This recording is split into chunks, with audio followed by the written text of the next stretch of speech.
Ó, chegamos em 12. Então vamos lá.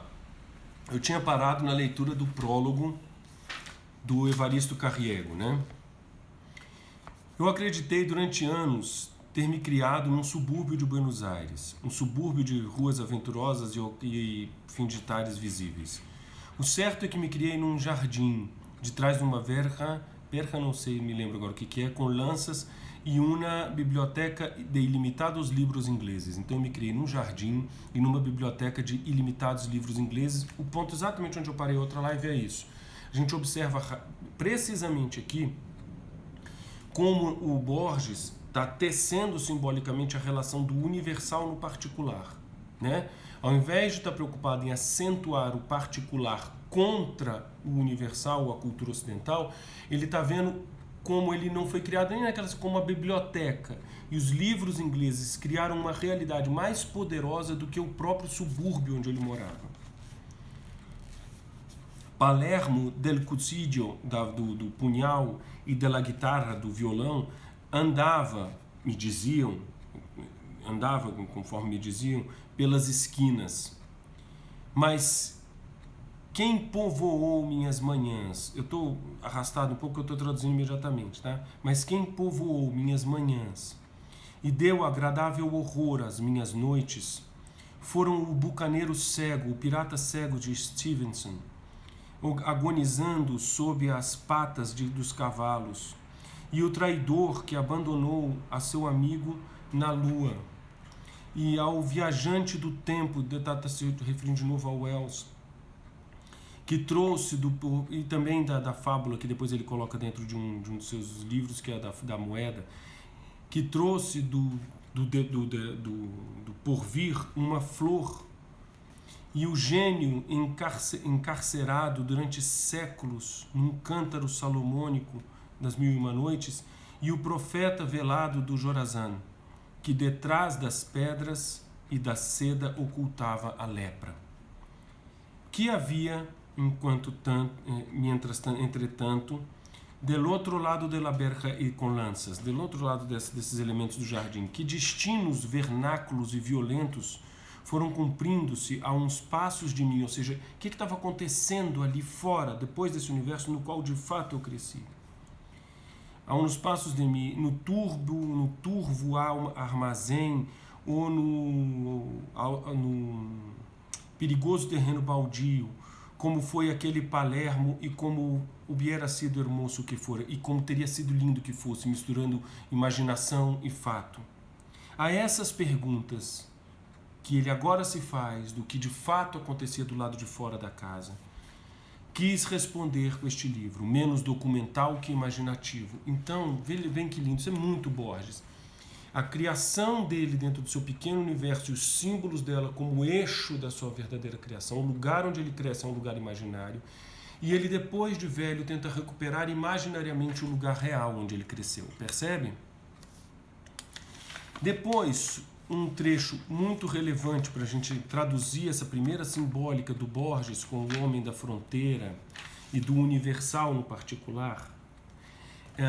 O primeiro parágrafo de um dos seus textos muito importantes, um dos seus mais importantes, que é um texto do primeiro livro dele de ensaios. Ele publicou Poema, depois publica Ensaio e ele publica Discussões, ou Discussão.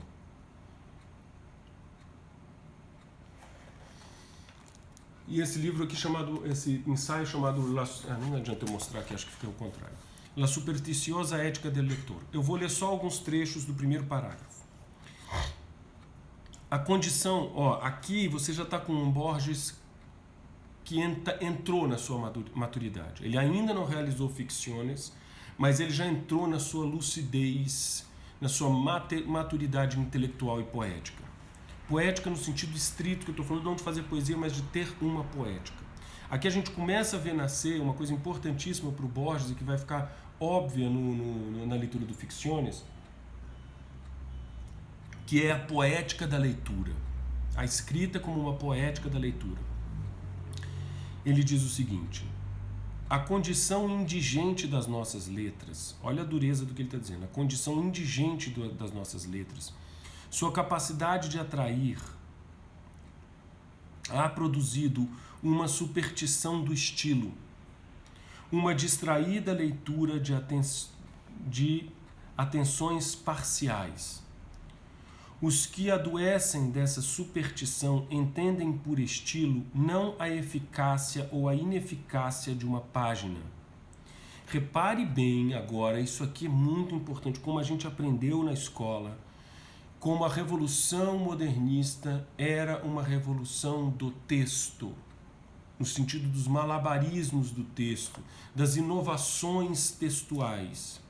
O Borges vai chamar isso de uma superstição, de uma época, como ele diz aqui, indigente, que realmente acredita que o estilo está no texto.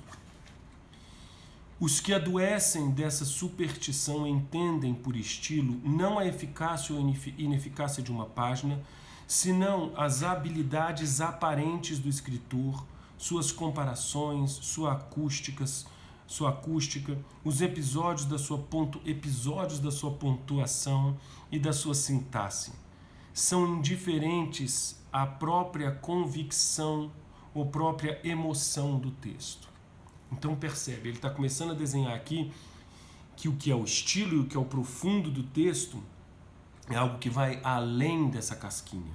E ele diz, buscam esses textos que acham que o estilo está na sua maquiagem, tecniquerices, sei lá. A palavra é de Miguel de Unamuno, que os informarão se o escrito tem o direito ou não de agradar-lhes. Então, ele está fazendo uma grande ironia com essa crítica que fala assim, deixa eu ver se eu posso gostar desse texto se ele for cheio de malabarismos. Ouviram que a concisão, isso aqui para quem escreve aí, é uma observação poderosíssima que você deve levar sempre em conta. Ouviram que a concisão é uma virtude e tem por conciso, ou seja, a concisão é uma virtude, tudo bem, mas eles têm por conciso a quem se demora em 10 frases curtas e não a quem maneje bem uma longa. Percebe? A concisão não é o tamanho da frase, a concisão não é uma questão sintática ou extensiva, a concisão é uma questão intensiva da escrita, não é um monte de frase picadinha.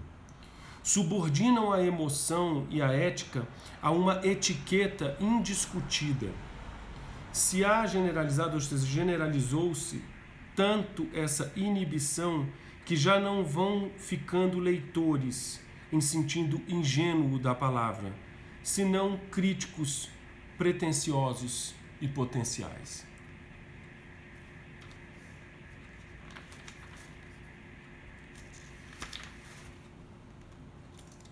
Então, eu estou falando de um texto de 30 e poucos, tá? Então é um cara que assumiu uma maturidade sobre aquele zeitgeist muito profundo. Muito bem. Bom, esse texto que eu vou ler aqui, ele é muito grande, eu vou catar os trechos dele, por óbvio, não vou ler ele todo, não farei isto, mas eu indico a vocês depois lerem esse texto com calma, tá? Para concluir essa aula de hoje, é o texto chamado El escritor argentino y la tradición, o escritor argentino e a tradição. A primeira coisa que ele faz nesse texto é dizer que o problema do escritor argentino e da tradição, na visão dele, é um falso problema. É um problema que não existe, é um problema inventado. Não existe esse problema. Mas mesmo assim, ele vai primeiro fazer um levantamento das soluções de um problema que não existe. É como se ele fosse fazer uma leitura de como os intelectuais argentinos trataram um problema que, na visão dele, não existe. Então ele cai aqui em detalhes da discussão, muito interessante da discussão da poesia argentina, vendo como alguns viam a poesia argentina como deslocamento da tradição, outros como uma nova tradição, parará. E aqui nessa discussão, na primeira discussão, ele já apresenta uma coisa muito interessante. Ele fala assim, essa poesia que vocês chamam de ultra-autêntica do povo argentino, que é a poesia gauchesca, é antes de tudo poesia, e portanto é objeto literário, e portanto já é um artifício. Produção intelectual sobre um universo que está depois. Então não tem a poesia dos gaúchos, a poesia dos índios, isso aí era uma ilusão. Fundamentalmente, o Borges vai estar começando a defender aqui uma ideia que depois vai aparecer nele em várias coisas e que gera muito mal entendido e que eu vou voltar a explicar aqui depois, porque isso é um problema permanente. Literatura é uma arte europeia.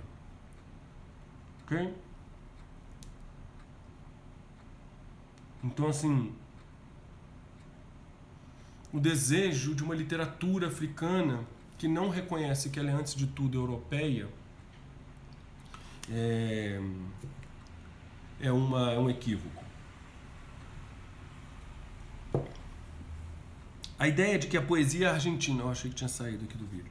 A ideia de que a poesia argentina deve abundar em traços diferenciais argentinos e em cor local argentina me parece um tremendo equívoco. Ademais, não sei se é necessário decidir que a ideia de uma literatura deve definir... Agora vai começar a ficar mais clara essa coisa do europeu. Não sei se é necessário não sei se é necessário dizer que a ideia de uma literatura deve definir-se pelos traços diferenciais.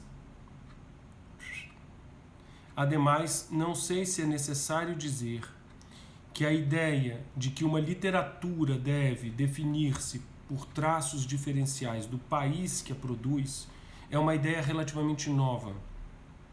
Também é nova e arbitrária a ideia de que os escritores devem buscar temas nos seus países.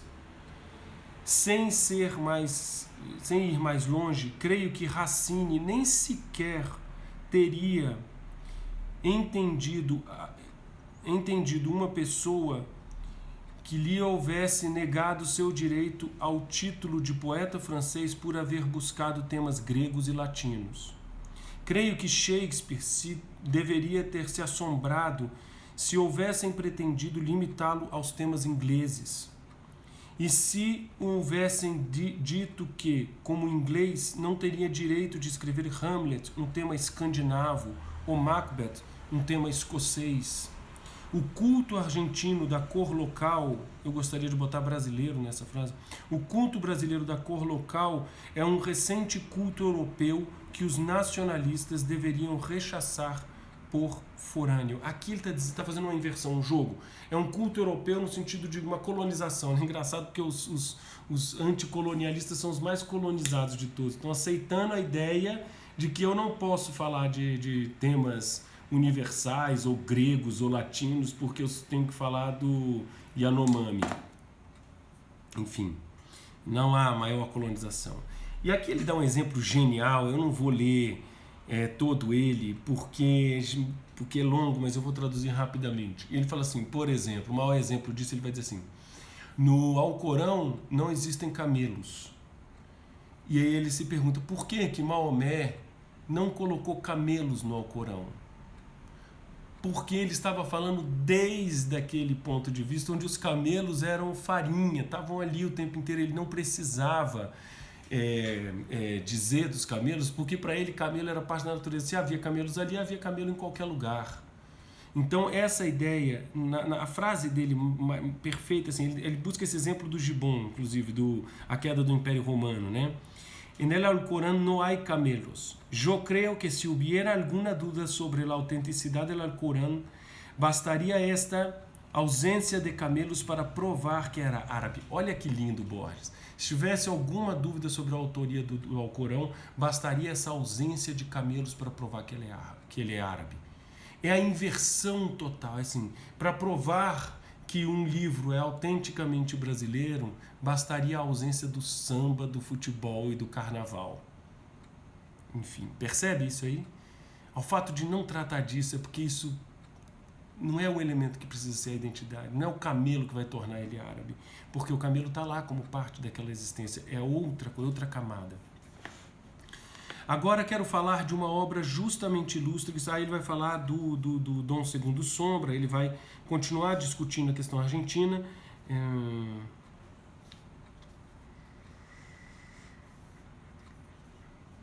Isso aqui é muito bonito também na discussão política sobre uma espécie de nacionalismo modernista.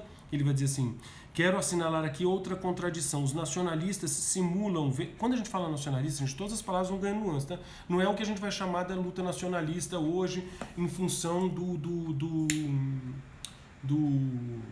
globalismo, tá? Aqui a gente está falando de outro contexto, né? Um contexto diferente. Geralmente é outra coisa. O nacionalista é aquele cara que estava defendendo as vanguardas como a cor local, como o brasileirinho, a língua brasileira, o me dá um cigarro aí, o índio, etc. Quero sinalar aqui outra contradição. Os nacionalistas simulam venerar as capacidades da mente argentina, mas querem limitar o exercício poético dessa mente a alguns pobres temas locais, como se os argentinos só pudessem falar de margens de rio, estâncias, e não do universo. Repara como isso aqui ecoa aquele primeiro poema que eu estava falando, do pátio, como desde ali ele vê o universo. Então ele está tão autorizado a ver o universo desde o seu pátio. Ele não está falando do pátio, ele está falando do pátio e do universo ao mesmo tempo. Ele está falando do universal da literatura.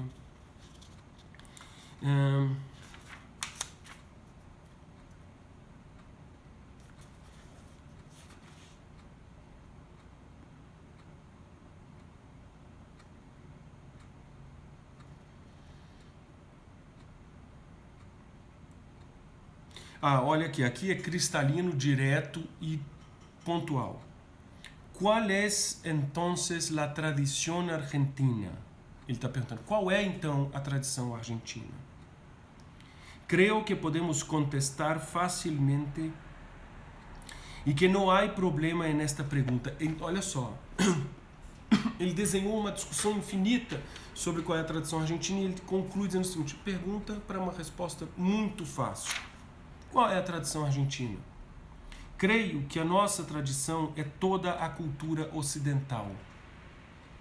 E creio também que temos direito a esta tradição, maior que podem ter os habitantes de uma outra nação. Para lá ele vai derivar com uma discussão que vai entrar no seguinte: ele vai comparar a essa periferia latino-americana a uma condição do judeu, que sempre é mais profundo na sua relação com a tradição ocidental, porque está livre para entrar nela sem dar satisfações da sua limitação política nacional.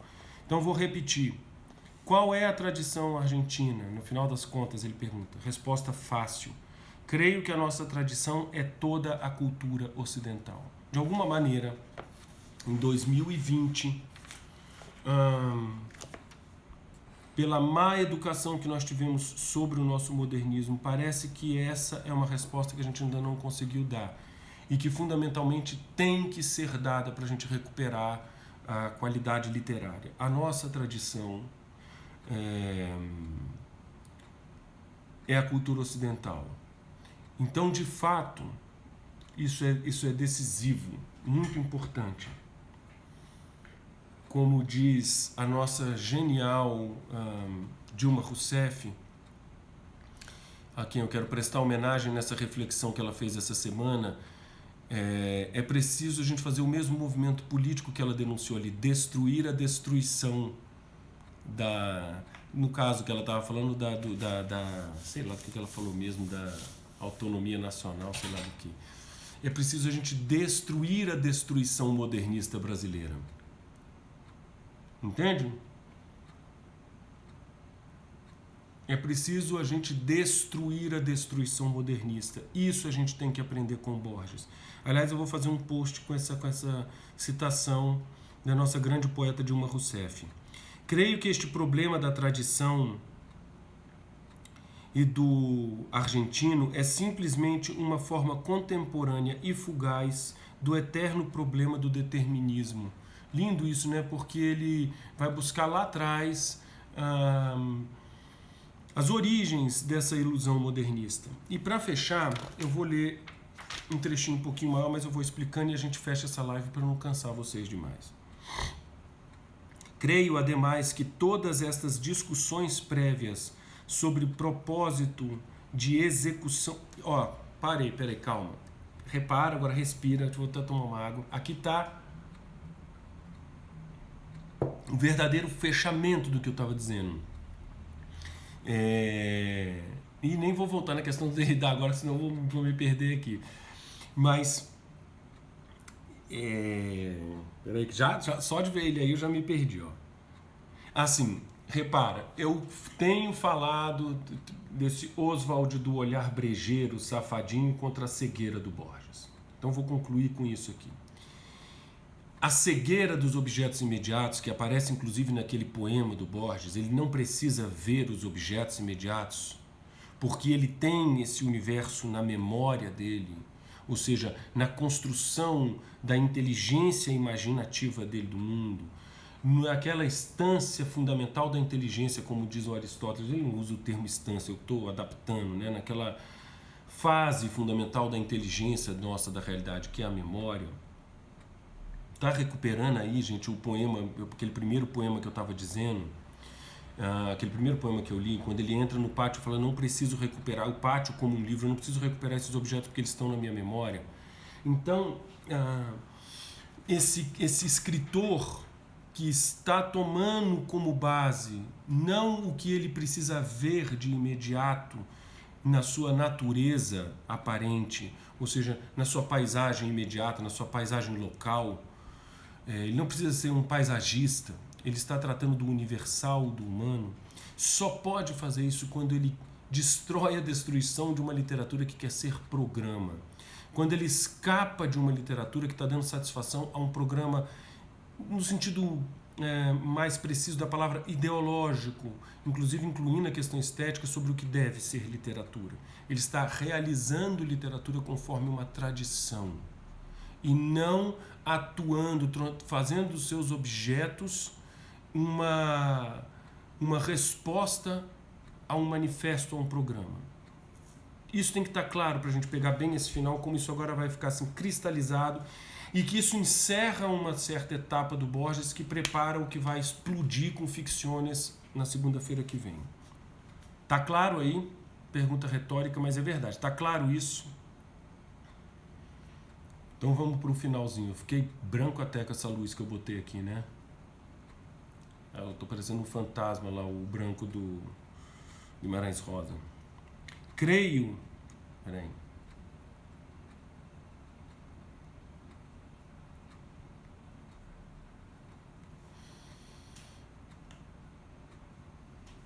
Creio, ademais, que todas essas discussões prévias sobre o propósito de execução literária estão baseadas no erro de supor que as intenções e os projetos importam muito dentro do fazer artístico.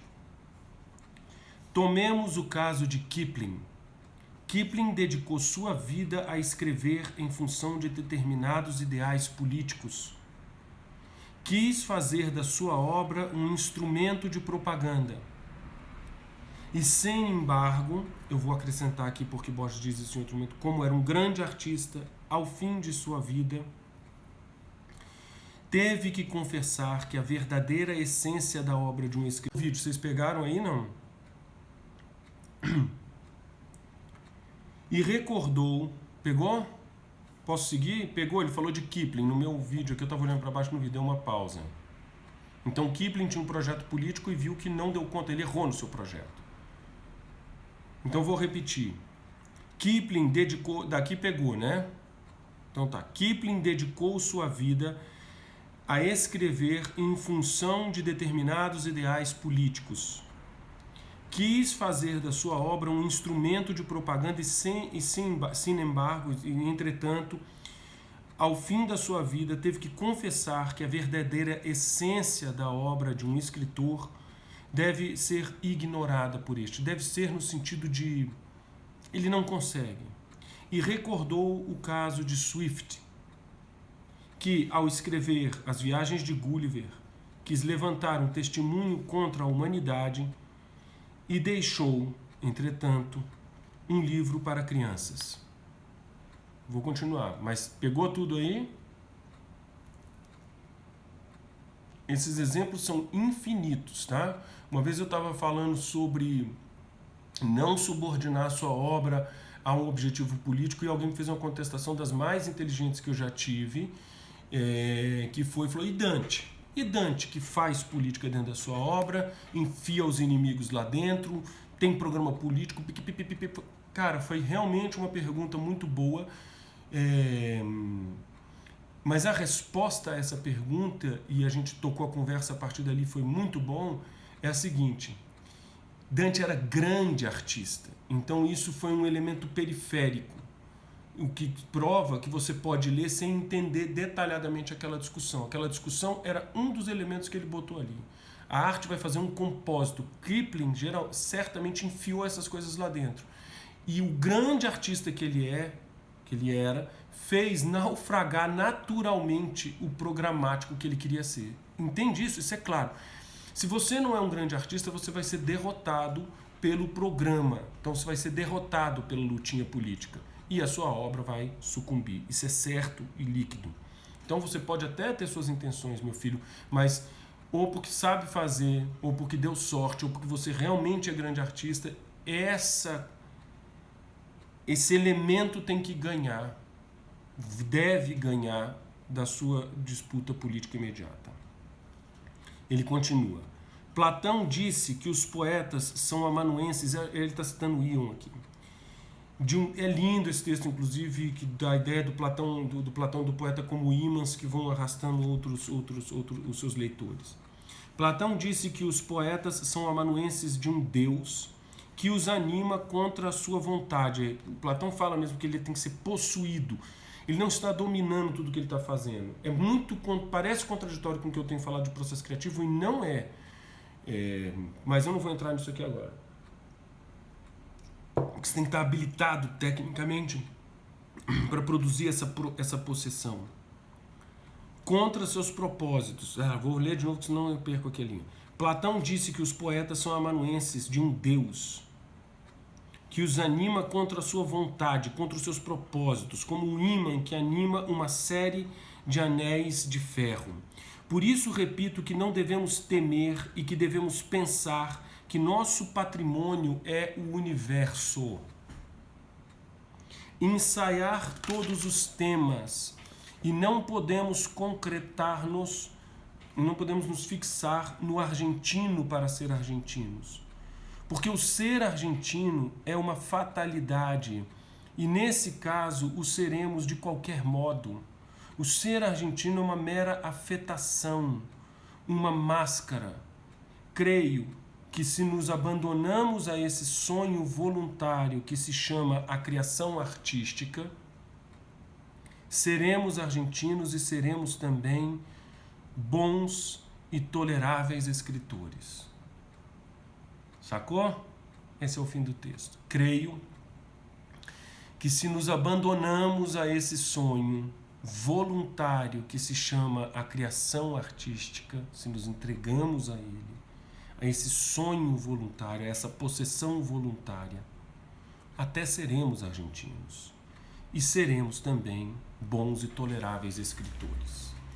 Senhores, eu desejo que tenha ficado claro esse circuito que eu fiz aqui, os desafios que tem esses primeiros... Peraí, deixa eu virar aqui. Esses primeiros desafios da leitura de Borges, né? Vamos encerrar essa segunda live, que eu estou muito fominha de lives, mas vou deixar aqui uns 5 minutinhos se alguém quiser fazer uma pergunta, ok?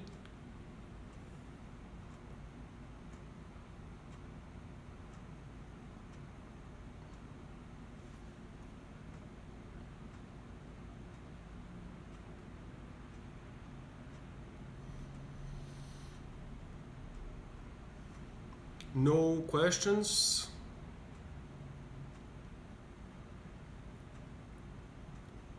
Bueno. Entonces voy para las recomendaciones finales.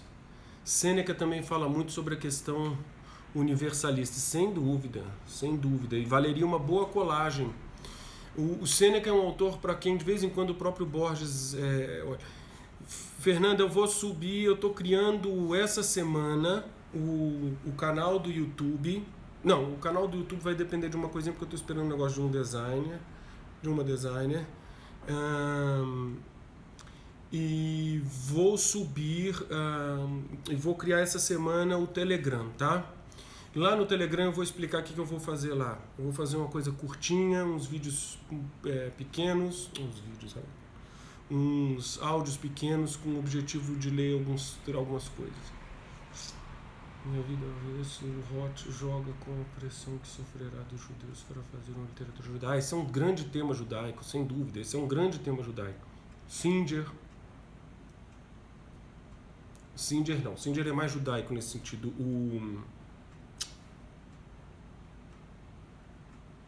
Gente. O Deus da Chuva. O autor do Deus da Chuva. Grande escritor. Grande romantista americano. Não, o Telegram vai ser massa. Eu vou fazer umas coisas ali um pouquinho diferentes do que eu estou fazendo aqui no Instagram. E bem assim mesmo para ouvir no carro, uma coisa mais concentradinha lá, né? A questão, lembrei-me do Jorge Amado na questão de fazer política e literatura como capitão. Perfeito, é isso. Jorge Amado vira escritor quando ele sai do programa. Claro, quando ele se interessa por gente. Uma regra de ouro é assim, não existe bom escritor que ama a humanidade. Existe bom escritor que ama a pessoa. Below. Perfeito. Saul Below. Obrigado. O Claro Inimigo fez essa virada borgiana. Claro. O Bandeira é outro.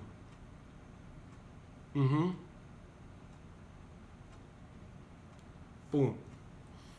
O Drummond é um cara que sai de um momento de salvar uma... Só que o Drummond no finalzinho da carreira, não sei porquê, tem uma recaída também no modernismo, né? Com a lição de coisas.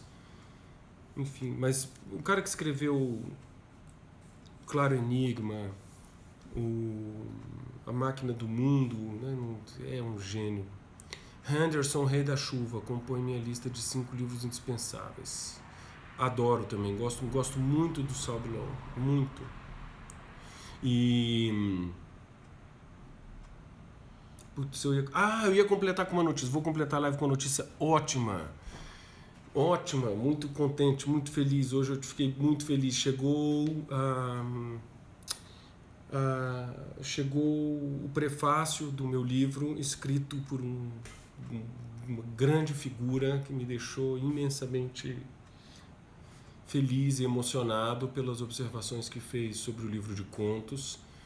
E então agora a revisão terminada, o prefácio pronto, a recomendação de um escritor amigo também que me mandou agora para eu poder colocar na contracapa, e o que significa que de fato imagino que no máximo em 2 meses eu vou estar com esse livro impresso,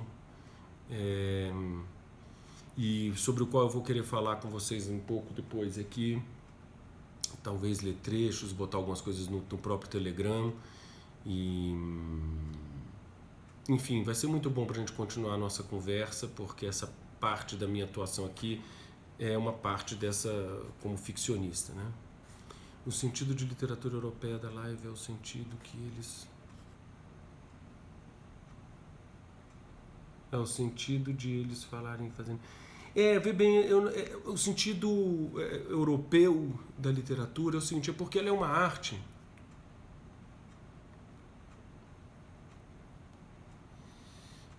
Criada e desenvolvida na Europa.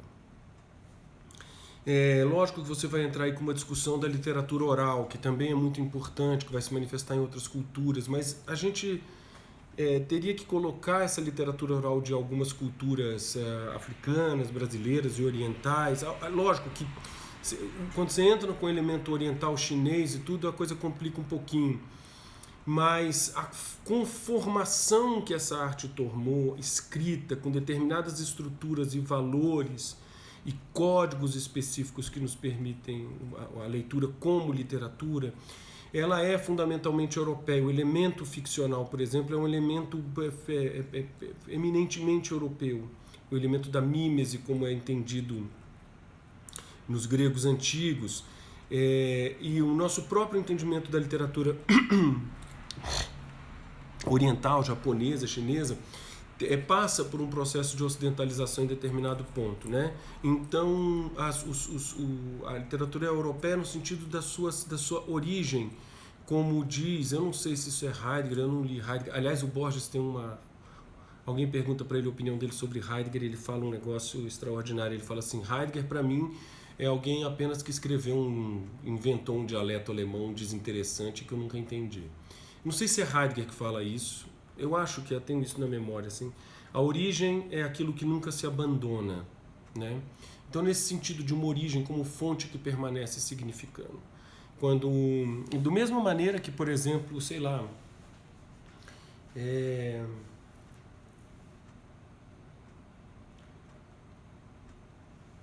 a arte das máscaras africanas é africana, vai ser africana sempre. Eu posso até reproduzir uma coisa dela aqui, mas ela é africana. Ou, sei lá,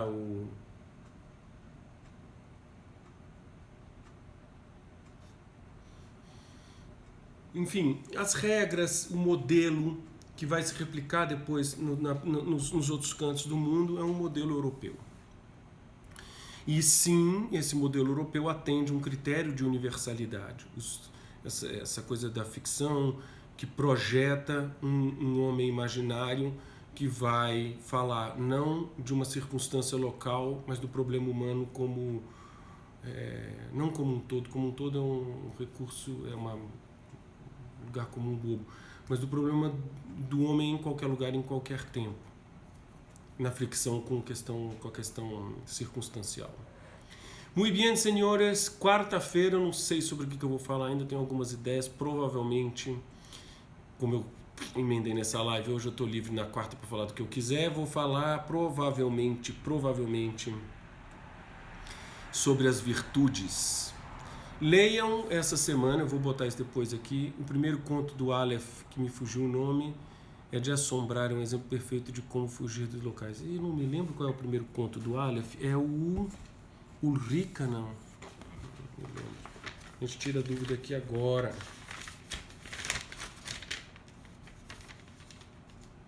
Ele imortal, claro que ele encontra com Homero. É isso mesmo, o imortal, quando ele encontra com Homero. Então, minha sugestão para essa semana, para quem quiser continuar nesse mergulho, nessa imersão borgiana, é ler ficções. Aí na segunda-feira que vem, obviamente não vai dar tempo de tratar de tudo, vamos ver, não sei o que eu consigo fazer na segunda, mas a gente trata de ficções, tá bem? Um forte abraço, fiquem com Deus e hasta la vista.